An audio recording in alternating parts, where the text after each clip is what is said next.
제자들이 열흘 동안에 전혀 기도에 힘쓸 때 오순절 날이 이르며 호련히 하늘로부터 급하고 강한 바람 같은 소리가 있어 저희 앉은 온 집에 가득하여 불의 혀같이 갈라지는 것이 보여 각 사람 머리 위에 내려와. 급하고 강한 바람 그리고 불의 혀 같은 것이 각 사람 머리 위에 지금 앉아있다. 지금 머리에 불이 붙어가 있다. 이 그림을 우리가 연상을 한다. 불이 붙어야지 불이 나가지 않겠어요?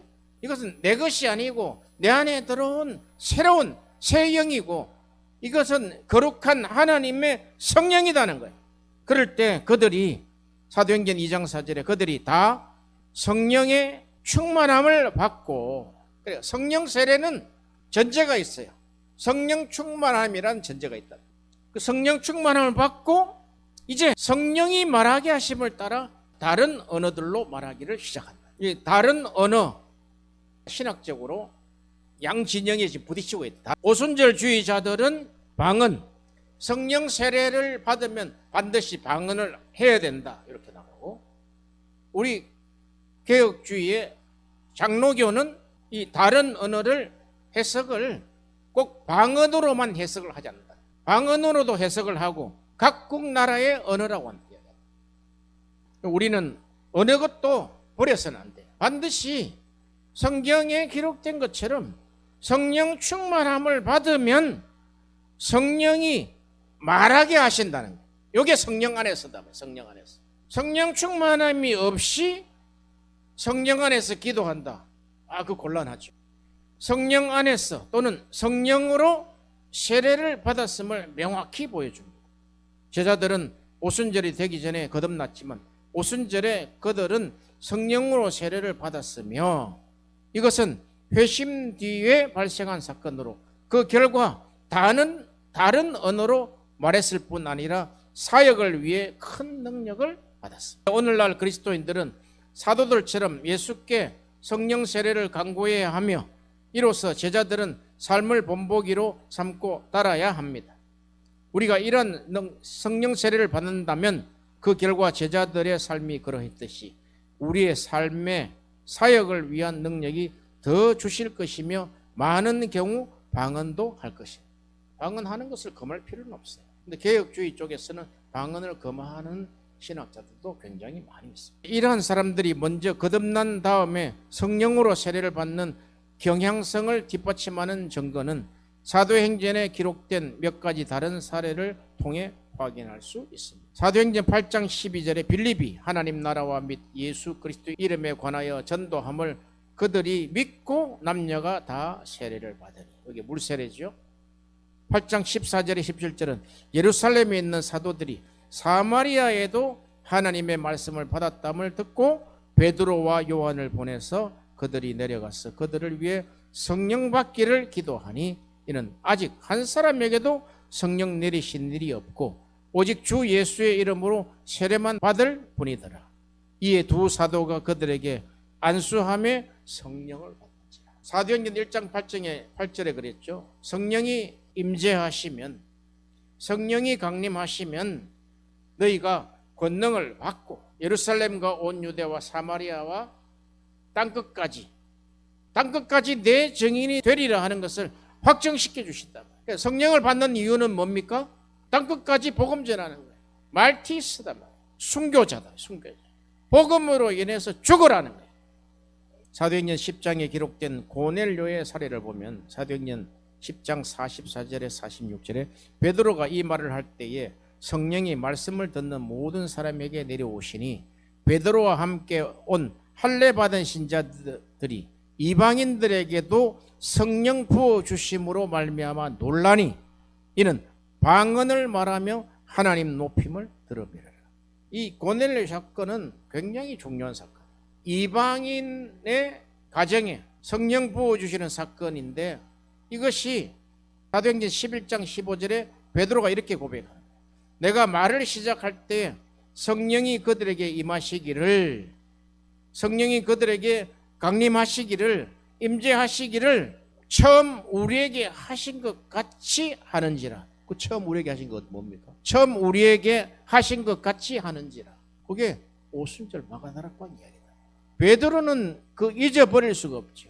고넬료 가정에 지금 말씀을 전하는데 성령이 내려오셔가지고 그들이 방언을 하기 시작한다는 거예요. 그것이 오순절에 우리에게 한 것 같이 한다는 거예요. 사도행전 1장 8절에 성령이 임하시면 권능을 받고 내 증인이 되는 요 단어를 오순절 마가다락방의 사건을 가지고 와 있다. 그 마가다락방의 사건은 급하고 강한 태풍 같은 바람이 불고 머리 위에 불꽃이 지금 내려앉아 있는 상태. 그것이 그 불이 우리 안에 들어온 사건이잖아요. 세례했으니까. 성령과 불로 세례를 했기 때문에. 그게 세례 요한이 했을 때 예수께서는 불과 성령으로 세례할 것이다 그랬다. 그게 성령 세례, 불 세례다. 그러니까 성령 세례는 우리 안에 하늘의 불이 들어왔다. 사도행전 19장에도 에베소의 사건을 보시면 사도행전 19장 6절에 바울이 그들에게 안수하며 성령이 그들에게 임하심으로 방언도 하고 예언도 하니 모두 12사람쯤 되니라. 이렇게 숫자도 정확하게 몇 명이 받은지가 나왔단 말이에요. 그게 몇 명이 있었는지는 모르지만 바울의 제자들이 한 12명쯤 된 것 같아요. 다 받은 거예요. 신약에서 성령 세례는 무엇을 의미하고 있습니까? 신약에 성령 세례와 같은 단어가 7구절이 나오는데 쭉 보시면은 마태복음 3장 11절, 마가복음 1장 8절, 누가복음 3장 16절, 요한복음 1장 33절. 요 네 구절은 예수께서 성령과 불로 세례를 베푸시겠다는 약속이다. 위에 네 구절을 근거로 성령 세례가 무엇인지에 관한 결론을 이끌어내기는 어렵지만 예수께서 성령 세례를 행하실 분이며 예수를 따르는 이들에게 그분이 성령 세례를 베푸실 것이라는 것을 우리가 알 수 있다. 이 성령의 권능이 없으면은 복음 전하기가 힘들어요. 이제 아프리카나 무슬림 지역에는 이 성령의 권능을 달라고 기도를 해야 돼요. 이전하고는 지금 좀 다릅니다. 지금은 성령의 충만함을 위해서 기도하면 하나님이 이제 일을 하신단 말이에요. 성경적으로. 그리고 다음 두 본문은 오순절을 직접적으로 가리킵니다. 사도행전 1장 5절에 요한은 물로 세례를 베풀었으나 너희는 몇 날이 못되어 성령으로 세례를 받으리라 하셨다. 사도행전은 누가가 쓴 거 아닙니까? 누가. 그러니까 누가는 12제자 그룹에 안 들어간다. 들었단 말이죠. 지금 이게 전에 들은 거라. 약속이니까 받고 있단 말이에요. 하나님이 예수를 통해서 불과 성령으로 세례를 주실 것이다 하는 약속입니다. 사도행전 11장 16절에 내가 주의 말씀에 요한은 물로 세례를 베풀었으나 너희는 성령으로 세례를 받으리라 한 것이 생각났노라.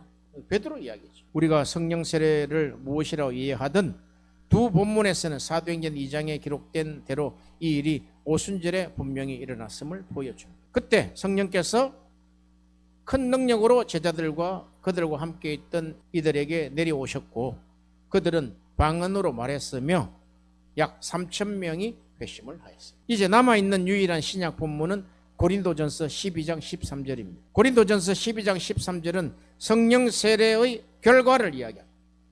그럼 성령 세례는 왜 주셨냐? 왜 주셨냐? 사도 바울이 정확하게 짚었습니다. 성령 세례의 결과는 그리스도의 몸인 교회의 일원이 되는 것입니다. 교회의 몸에 들어가지 못하고 빙빙 도는 사람은 불안한 사람. 하나님이 쓸 수가 없어요. 고린도전서 12장 13절에 우리가 유대인이나 헬라인이나 종이나 자유인이나 다 한 성령으로 세례를 받아 한 몸이 되었고 또 다 한 성령을 마시게 하셨다. 마시게 했다는 것은 우물가의 여인 사건이다. 성령은 이렇게 우리 안에 음료처럼 마실 수 있다. 물처럼 마실 수 있다는 거예요.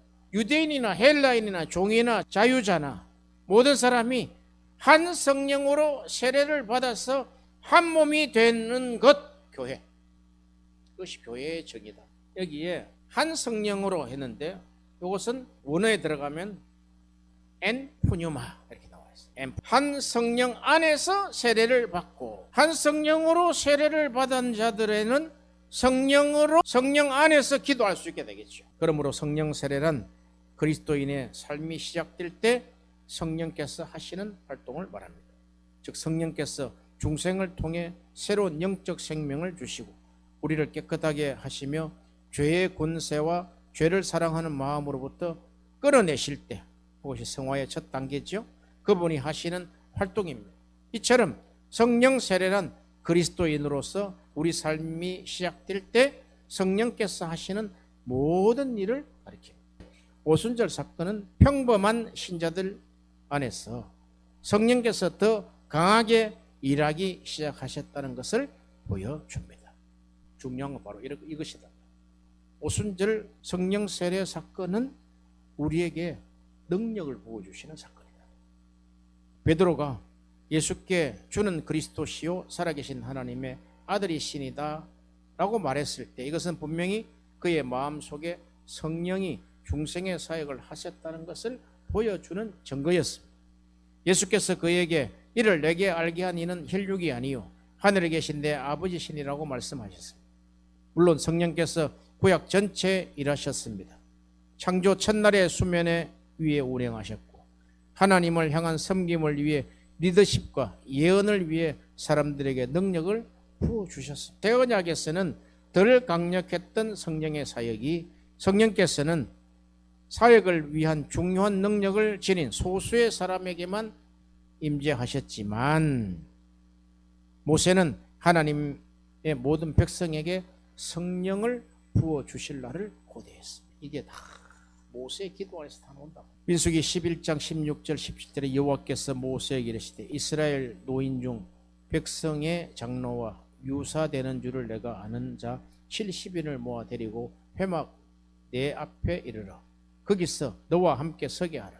내가 강림하여 거기서 너와 말하고 내게 임한 신을 그들에게도 임하게 하리니 그들이 너와 함께 백성의 짐을 담당하고 너 혼자 지지 아니하리라. 민수기 11장 29절에 모세가 그에게 이르시되 내가 나를 위하여 쉬게 하느냐? 여호와께서 그 신을 모든 백성에게 주사 다 선지자가 되게 하시기를 원하노라. 이게 구약의 근거해. 이 이야기는 뭐냐면 하나님이 모세에게만 성령을 부으신 것이 아니다 말이에요. 이제는 모든 백성에게 이 70장로에게도 부으신다 그랬잖아요. 그런데 모든 백성이 다 선지자가 되어야 된다. 왜냐? 하나님의 복음을 전하기 위해서. 성령께서 주신 능력을 잃어버리기도 했습니다. 사울의 삶이 그러하여 하며 다윗도 자신의 삶에서 그 일이 일어날까 두려워했습니다. 사무엘상 16장 14절에 여호와의 신이 사울에게서 떠나고 여호와의 부리신 악신이 그를 번뇌케 하죠. 마가다락방 사건에서 하나 끼워서 생각해야 될 것은 사울에게 성령이 떠나고 여호와의 부리신 악신이 들어가 끝나는 거예요. 인생 바로 죽었어요. 바로. 그래서 다윗은 시편 51편 11절에 나를 주 앞에서 쫓아내지 마시고 주의 성신을 내게서 거두지 마시고 이렇게 죄를 짓는 일을 계속해서 하면 하나님이 성령을 거두신다. 왜? 사울의 예가 있잖아요. 사울에 하나님이 악신을 부어버렸다. 그러니까 하나님이 성령을 보내시기도 하고 여호와의 부리시는 악신을 통해서 그를 인생을 번뇌케 하실 수도 있다는 거예요. 모든 주권이 하나님께 있다. 옛언약 아래서 성령의 역사는 전적으로 이스라엘 백성에게 국한되었지만 새 언약 아래서는 하나님이 거하실 처소인 교회가 만들어졌고 교회는 그리스도의 몸 안에서 이방인과 유대인을 하나 되게 합니다. 에베소 2장 22절에 너희도 성령 안에서 하나님의 거하실 처소가 되기 위하여 예수 안에서 함께 지어져 가느니라. 이 에베소 2장 22절은 굉장히 중요한 교회론입니다. 교회론의 기초다 말이에요. 교회는 하나님이 거하실 처소요. 거기는 반드시 성령 안에서 이루어진다. 그리고 예수와 함께 이루어지는 삼일째 하나님의 처소다 이 말. 이뿐만 아니라 구약의 하나님 백성은 성령의 사역이 더 강력하고 넓게 퍼지게 될 새 언약 시대를 고대했다. 그게 예레미야 31장 31절에 33절과 에스겔서 36장 25절에서 27절에 우리가 잘 인용하는 구절, 이 구절 안에 새 언약 시대를 예고했다는. 그러므로 신약이 시작할 때 세례 요한은 마지막 구약의 예언자로 나타납니다. 예수께서 마태복음 11장 11절에 내가 진실로 너희에게 말합니다. 여자가 낳은 자 중에 세례 요한보다 큰 이가 일어남이 없도다. 왜 세례 요한을 큰 자라 그랬어요? 여자가 낳은 자 중에서는 세례 요한보다 큰 자가 없다. 새 언약을 가지고 있다. 예레미야 31장과 에스겔서 36장에 새 언약을 가지고 있고 그 새 언약을 선포했다는 거예요. 나는 물로 세례를 주지만 내 뒤에 오시는 분은 이제 성령으로 세례를 할 것이다. 알고 있단 말이죠. 그래서 여자가 낳은 자 중에는 가장 큰 자다. 그러나 천국에서는 극히 작은 자라도 저보다 크니라. 이것은 무엇을 이야기하냐면 이제 신약 시대 이후에 새 언약의 약속을 받고 그 새 언약이 성취된 자, 즉 성령 세례를 받은 자, 성령 충만함을 한 번이라도 경험한 자는 세례 요한보다 크다. 12절에 세례 요한의 때부터 지금까지 천국은 침노를 당하나니 침노하는 자는 빼앗느니라. 이 천국은 침노를 당한다는 거예요. 침노하는 자는 빼앗는다는 거예요. 무엇으로? 성령 안에서 주신 그 능력으로 빼앗는 것을 모든 선지자와 율법이 예언한 것은 요한이나 만일 너희가 즐겨받을진대 오리라 한 엘리야가 이 사람이라 말씀하셨습니다. 자신은 물로 세례를 베풀었지만 성령으로 세례를 베풀 것을 요한은 알고 있었습니다. 따라서 세례 요한은 여전히 성령의 일하심을 옛 언약의 방식으로 경험했던 것입니다. 새 언약 안에서 더 강력한 성령의 사역. 예수 그리스도의 삶에서 우리는 성령의 새 언약의 능력이 시작되는 것을 보게 됩니다. 누가복음 3장 21절 22절에 백성이 다 세례를 받을새 예수도 세례를 받으시고 기도하실 때 하늘이 열리며 성령의 형체로 비둘기같이 그 위에 강림하시더니 하늘로부터 소리가 나기를 너는 내 사랑하는 아들이라 내가 너를 기뻐하노라 하시니라. 이렇게 예수님도 사역을 할 때 성령 세례를 받았다. 성령이 비둘기 같은 형체로 그 위에 임하셨대. 강림하셨대. 우리도 오순절에 성령 세례가 강림하시지 않으면 예루살렘을 떠나면 안 돼요. 시험 받으신 뒤에 예수께서는 성령의 능력으로 갈릴리로 돌아가셨습니다. 그러니까 예수님도 계속해서 성령 충만함을 받는 거예요. 누가복음 4장 14절에 예수께서 성령의 권능으로 갈릴리에 돌아가시니 그 소문이 사방에 퍼졌고 그 다음에 우리는 성령의 새 언약의 능력이 어떤 모습인지를 보기 시작합니다. 누가복음 4장 18절 19절에 주의 성령이 내게 강림하셨으니 이는 가난한 자에게 복음을 전하게 하시려고 내게 기름을 부으시고 나를 보내사 포로된 자에게 자유를 눈먼 자에게 다시 보게 함을 전파하며 눌린 자를 자유케 하고 주의 은혜의 해를 전파하게 하려 하심이라 하였더라. 예수께서 말씀으로 귀신을 내쫓으셨고 그분께 이끌려 온 모든 사람들을 치유하셨으며 사람들이 전에는 듣지 못했던 권세 있는 말씀으로 가르쳤습니다. 하지만 제자들은 오순절이 될 때까지 사역을 위한 새 언약의 능력을 온전히 받지 못했습니다. 예수께서 그들에게 예루살렘에서 기다리라고 말씀하시며 사도행전 1장 8절에 오직 성령이 너희에게 강림하시면 너희가 권능을 받고 예루살렘과 온 유대와 사마리아와 땅끝까지 이르러 내 증인이 되리라. 이렇게 믿는 자에게는 성령 안에 있다는 것을 이렇게 늘상 말씀으로 확신해 지켜준다. 우리가 지금 기도하는 자리, 우리가 지금 말씀을 전하는 자리는 지금 성령 안에서 하나님의 임재 앞에서 우리가 말씀을 전합니다. 그래서 말씀을 받을 때 그것이 사람의 말로 받지 아니하고 하나님의 말씀처럼 받았다. 데살로니가 교인들처럼. 이것은 제자들의 삶에서 전환점이었습니다. 요한복음 7장 39절에 이는 그를 믿는 자의 받을 성령을 가리켜 말씀하신 것이 예수께서 아직 영광을 받지 못하신 고로 성령이 아직 저희에게 계시지 아니하시더라. 요한복음 14장 16절에 내가 아버지께 구하겠으니 그가 또 다른 보혜사를 너희에게 주사 영원토록 너희와 함께 있게 하시리니. 요한복음 16장 7절에 그러나 내가 너희에게 실상을 말하노 내가 떠나는 것이 너에게 유익이라. 내가 떠나지 아니하면 보혜사가 너에게 오시지 아니할 것이요 가면 내가 그를 너에게 보내리니. 이렇게 요한복음을 시작부터 쭉 보니까 성령에 관한 성령 서신이더라. 성령이 오셔야지만 너희가 이전 사람처럼 행하지 아니하고 새 언약의 사람으로 능력을 받아서 복음을 전하게 할 것이다, 이 말이에요.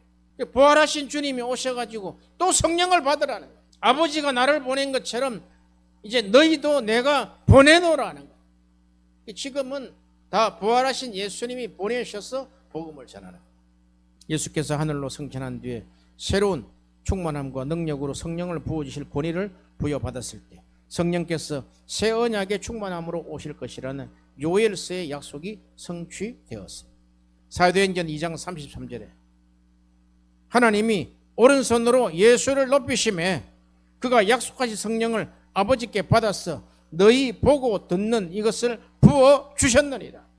이 성령은 오순절 마가다락방의 성령 세례는 누가 부어준 거예요? 사도행전 2장 33절이다. 예수께서 하나님이 오른손으로 예수를 높이심에 그가 약속하신 성령을 아버지께 받아서 너희 보고 듣는 이것을 부어주셨느니라. 성령은 아버지께로서 직접 부으시는 것, 두 번째는 아버지께 받아서 예수께서 부으시는 것, 두 가지가 있다. 이것들은 제자들의 삶에 어떤 결과를 가져왔을까요? 옛 언약을 지녔으며 그들의 삶에서 성령을 덜 강력하게 경험했던 그들은 오순절에 그들의 삶 속에서 일하시는 성령을 새 언약의 방식으로 더욱 강력하게 경험했던 것입니다. 태풍처럼 폭풍처럼 불어오셔 바람이 불고 하늘에 불꽃이 임해가지고 지금 그 불이 지금 우리 안으로 들어오는 장면이잖아요. 그자가 어떻게 가만히 있겠어요? 성령 안에서 말하고 성령으로 설교하고 성령으로 복음 전하지 않겠어요? 그들은 더 큰 권능, 곧 그리스도의 삶을 살아내고 그리스도인의 사역을 수행하는 능력을 받았습니다. 이런 새 언약의 능력은 제자들에게 더 효과적인 복음을 전하고 사역을 행할 수 있는 능력을 주셨습니다. 두 번째, 모든 신자의 삶에서 죄의 영향력을 이길 수 있는 더 큰 능력을 주셨습니다. 신자들을 공격하는 사탄과 귀신의 세력을 이길 수 있는 능력을 주시는데 어떻게 그게 그냥 쉽게 넘어가냐. 모든 신자에게 사역을 위한 은사가 폭넓게 지금까지 알려지지 않는 방식으로 분배된다는, 사도행전에 기록된 다른 두 번째 경험을 어떻게 이해해야 하는가. 그래서 딱 이렇게 줄이면 됩니다. 성령 세례는 약속대로 오셨지만 결과적으로는 어떻게 나타났느냐? 성령의 충만으로 나타나서 복음의 사역자가 됐다. 능력 있는 복음 사역자가 되고 마귀와 귀신을 이기고 시험 당하지 않고 성령의 능력을 받아서 예수님도 마귀의 시험을 이겼단 말이에요. 마귀의 시험을 이기고도 또 성령 충만을 받아서 갈릴리로 가신 그런 모델을 하나님이 원하시고 우리에게 부어주시는데, 이것은 우리가 이제까지는 성령 세례의 모양을 하나의 어떤 다른 그림이 아닌, 이제는 이 그림이 정확하게 지식화되어서 하나님의 새 언약이 오순절을 통해서 우리에게 새 언약이 성취되고, 새 언약이 성취된 자는 죄를 이기고 사탄을 이기고 복음을 전하는 위대한 하나님의 사역을 주님과 함께 하실 수 있다는 것입니다. 그래서 신약에서는 성령 세례보다 더 많이 사용한 구절이 성령 충만이라는 것입니다. 오순절의 성령 세례 사건은 성령 충만함을 주시기 위한 사건이라는 것을 잊어서는 안 되는 것입니다.